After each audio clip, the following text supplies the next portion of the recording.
Ezra Miller. They've been all over the news lately for their extremely erratic,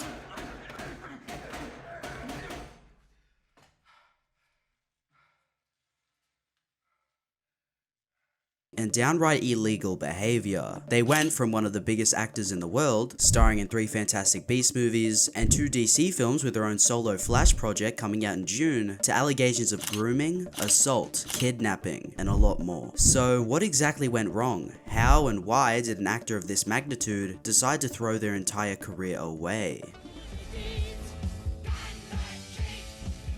No honor among thieves, eh? Ezra Matthew Miller was born on September 30th, 1992 in Wyckoff, New Jersey. Their mother, Marta Miller, is a modern dancer, and father, Robert S. Miller, was the senior vice president and managing director of Hyperion Books. Ezra's childhood was quite average, and at the age of 6, they began training as an opera singer to overcome their speech impediment, and they would soon go on to perform in the premiere of the opera White Raven. Their first acting gig was with the film After School, which received moderate reviews. It did, however, showcase Ezra's acting ability, and for someone that young, it was clear that they were extremely talented. So, Ezra decided to drop out of school at the age of 16 to pursue their acting career even further. The success of After School opened the floodgates for Ezra to star in many more indie films and TV shows, with one of the biggest films in their early career, The Perks of Being a Wallflower, where they would star alongside big names such as Paul Rudd and Emma Watson. Ezra would then gradually establish themselves as one of the most prominent stars in the indie cinema business, and it most definitely didn't go unnoticed. In October of 2014, news started to circulate that Ezra Miller would be portraying the Flash in a solo movie on the big screen, which obviously hasn't released yet, but they did however go on to have a cameo on Batman v Superman and Suicide Squad as the Flash, and of course, starring in both cuts of Justice League, further cementing their legacy as the character for the DCEU. Ezra would also join the Harry Potter universe in the spin-off series Fantastic Beasts, and while being one of the biggest stars for the DC and Harry Potter universe would keep them occupied for quite a while, Ezra would soon be faced with an immense amount of backlash. In April of 2020, a video surfaced online of Ezra appearing to aggressively choke a woman at a bar. What the fuck? But before Ezra could pull an Andrew Tate and say it was just them getting kinky, a source later confirmed to Variety that the incident was a serious altercation. When the video originally surfaced online, most people were very skeptical of the circumstances, defending the idol, saying that it was just a joke and that the clip was taken completely out of context. Fans of Ezra waited for a statement on the situation, but unfortunately, no clarification would be given, by Ezra at least. 2 years after the incident, the woman from the clip shared her side of the story with Variety, saying that her banter with the actor about getting into a fight was meant as a joke, but her friend appeared to antagonize the situation when he told Miller that he heard the actor didn't want to fight. My friend didn't have to say that. It was just a joke, obviously, but Miller took that literally and got super mad and came running outside. In the end, the woman never pressed charges against Ezra, letting him off scot-free. 2 years after the choking incident in Iceland, Ezra decided to take his escapades to Hawaii, getting charged with disorderly conduct and harassment. But what actually happened? According to the police report,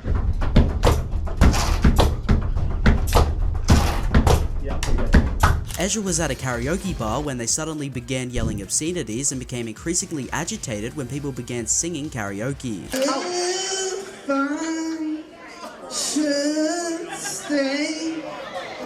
At one point, Miller even allegedly lunged at a man that was playing darts and grabbed a microphone out of a woman's hand as she was mid-song. Eventually, the bar owner would ask Miller to calm down several times, but to no avail. The actor was arrested, charged, and the total bail was set at $500. But Ezra had a secret savior. A couple that they had been living with quickly provided the $500 bail. Ezra thanked them by returning home, bursting into their bedroom, and threatening to kill the couple, allegedly stating that Ezra would bury him and his wife. Ezra would steal the couple's wallets, passports, bank cards, and several other items before being kicked out of the house. I've just been kicked out! Soon after the incident, the couple would file a temporary restraining order against Miller, which would be accepted by the court. But even this wouldn't be able to stop the fastest man alive, because 21 days later, Ezra would be arrested once again for assaulting a woman at a private party by throwing a chair at her after being asked to leave, resulting in a cut on the woman's head. Ezra would flee the scene and was later found and arrested at a traffic stop, but he would soon be let go, awaiting further investigation. Out of all the scandals I'll be talking about in this video, arguably one of the most serious allegations levied at Miller would be the grooming of the 18-year-old Native American activist, Tokata Gibson Iron Eyes. These accusations came from Gibson's parents, and according to them, a 23-year-old Ezra Miller had met the young activist in 2016 whilst visiting the Standing Rock Indian Reservation in North Dakota, when they were only 12 years old. Ezra would become friends with Gibson, even though it was against their parents' wishes. Ezra would start to take the friendship further, spontaneously visiting Gibson on occasion, Open the fucking door, please! I'm begging you, just open the door! and even flying them out to the upcoming Fantastic Beasts movie set, because they were a massive fan of the Harry Potter series at the time. When Gibson turned 18, they decided to move in with Ezra, and at one point Gibson's parents paid them both a visit, finding their daughter bruised, missing many important items such as a phone, driver's license, and credit card. The only response to the allegations that we would receive would be a few Instagram posts by Gibson. I don't have a phone right now out of my own personal conviction. This is my life. These are my decisions. And I'm disappointed in my parents and the press in every way.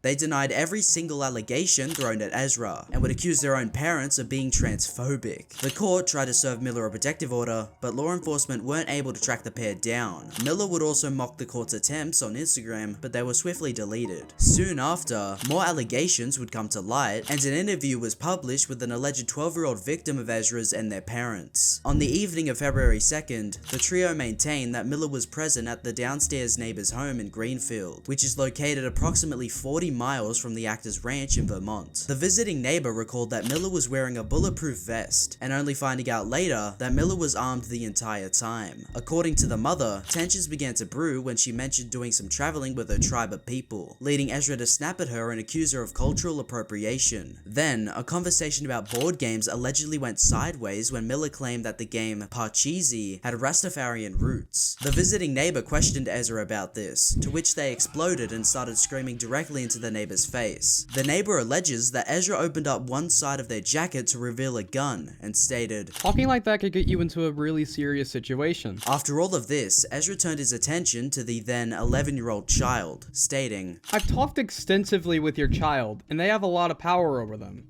At one point, you're going to realize that you don't have any control over them anymore. They're an elevated being, and they would be lucky to have someone like me guide them. The trio then say Miller turned to the mother, who dresses goth, and accused her of being a witch and a vampire, before turning back to the child. Ezra allegedly began pestering them with compliments, and at one point moved their chair closer to them, requesting that they add Miller on Instagram, and suggesting that the child should pursue fashion. They automatically were just weirdly drawn to me and kept talking about how they love my outfit and love my style, and kept going on about how it was great. It was really uncomfortable. I was really nervous. I was scared to be around them after they yelled at my mother and she was crying. After the incident, the mother and child were granted a temporary harassment prevention order against the actor.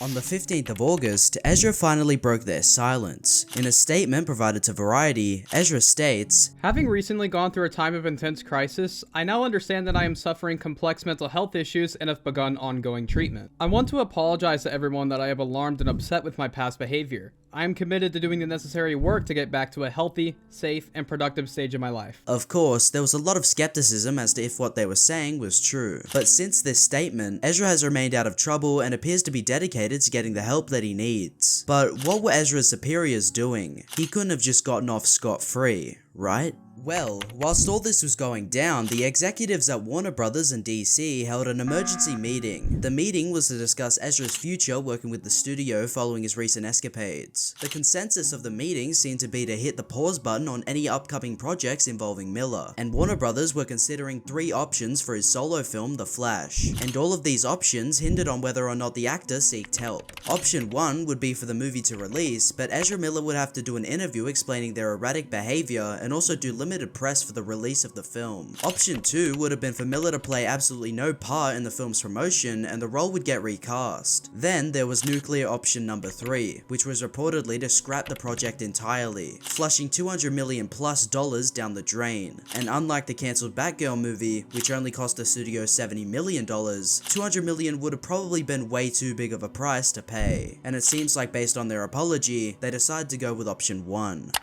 The story of Ezra Miller is a sad one, but by the looks of things, they have and will continue to seek help and stay out of trouble. And the new co-CEO of DC Studios, James Gunn, has made it clear that they may be keeping Ezra around for the future of his new universe, as according to James, The Flash will be an integral part in the new DCU timeline, and is also one of the greatest superhero movies ever made. The film is still scheduled to release in June of this year, and it seems as if besides a dent in their career and beginning their 1-year probation, Ezra Miller got off scot-free. Now, I don't have a degree in psychology, but I also have common sense, and it should be clear to everybody that Ezra Miller is mentally ill. This is very apparent with multiple breakdowns on the set of The Flash and all of their recent scandals I've just gone through. Hopefully Ezra continues to seek help, get better, and eventually redeems themselves, but I guess only time will tell. I've been Risky Ant, and I'll see you in the next video.